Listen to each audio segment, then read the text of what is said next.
പശ്ചിമ ബംഗാളിൽ മുഖ്യമന്ത്രി മമതാ ബാനർജിയുടെ അപ്രമാദിത്വത്തിനും തൃണമൂൽ കോൺഗ്രസിന്റെ അഹങ്കാര രാഷ്ട്രീയത്തിനും അന്ത്യം കുറിച്ചുകൊണ്ടുള്ള വൻ തകർച്ചയ്ക്കാണ് രാജ്യം സാക്ഷ്യം വഹിക്കുന്നത്.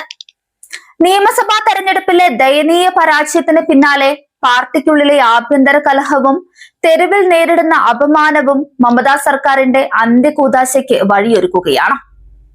4 പതിറ്റാണ്ടിലേറെയായി മമതയുടെ തണലായി നിന്ന ഏറ്റവും വിശ്വസ്തയും മുതിർന്ന നേതാവുമായ കാകോലി ഘോഷ് ദസ്തിദാറിന്റെ നാടകീയമായ രാജിയും പാർട്ടി ആസ്ഥാനം തെരുവിലേക്ക് വലിച്ചെറിയപ്പെടുന്നതുമായ നാണം കെട്ട കാഴ്ചയാണ് ഇപ്പോൾ ബംഗാളിൽ നിന്ന് പുറത്തുവരുന്നത്.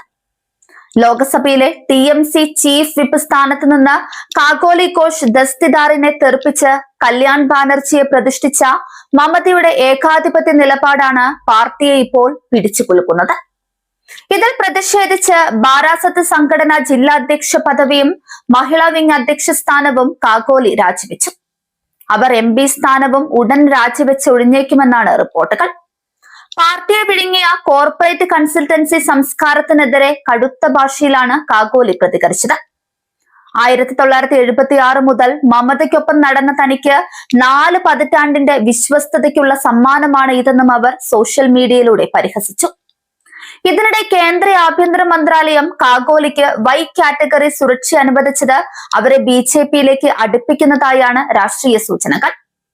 സംസ്ഥാനത്തെ ക്രമസമാധാന തകർച്ചയും ഭരണതലത്തിലെ അഴിമതിയും മടുത്തിട്ടാണ് താൻ പടിയിറങ്ങുന്നതെന്ന് കാകോലി വ്യക്തമാക്കുന്നുണ്ട്. മമതാ സർക്കാരിന്റെ കൊള്ളരുതായ്മകൾ സ്വന്തം കുടുംബത്തിന്റെ അന്തസ്സിനെ പോലും ബാധിച്ചുവെന്നാണ് കാകോലിയുടെ മകൻ ബൈദ്യനാഥ് ഘോഷ് തുറന്നടിച്ചത്.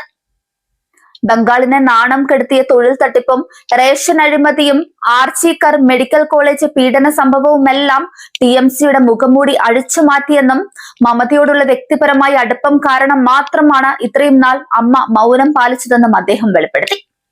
അധികാരത്തിന്റെ അഹങ്കാരത്തിൽ ജനങ്ങളെ ഭയപ്പെടുത്തിയിരുന്ന തൃണമൂൽ കോൺഗ്രസിന് ഇപ്പോൾ സ്വന്തമായ ഒരു ഓഫീസ് പോലുമില്ലാത്ത അവസ്ഥയാണ്.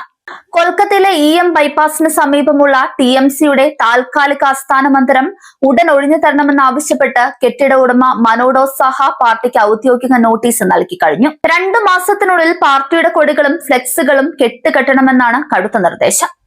ടോപ്സിയയിലെ സ്ഥിരം ഓഫീസ് നിർമ്മാണത്തിലായതിനാൽ 2022 പാട്ടത്തിനെടുത്ത കെട്ടിടത്തിൽ നിന്നാണ് നാണം കെട്ട് TMCക്ക് പടിയിറങ്ങേണ്ടി വന്നത്. ഭരണം പോയതോടെ തൃണമൂലിന് തിരിച്ചടികളുടെ കാലമായിരുന്നു. ഭരണം കൈവിട്ടതോടെ തൃണമൂൽ ഗുണ്ടകളെയും അക്രമികളെയും പഴയതുപോലെ ഭയപ്പെടാൻ നാട്ടുകാർ തയ്യാറാകുന്നില്ല. ജനങ്ങൾ തെരുവിൽ പാർട്ടിയെ ചോദ്യം ചെയ്യാൻ തുടങ്ങി.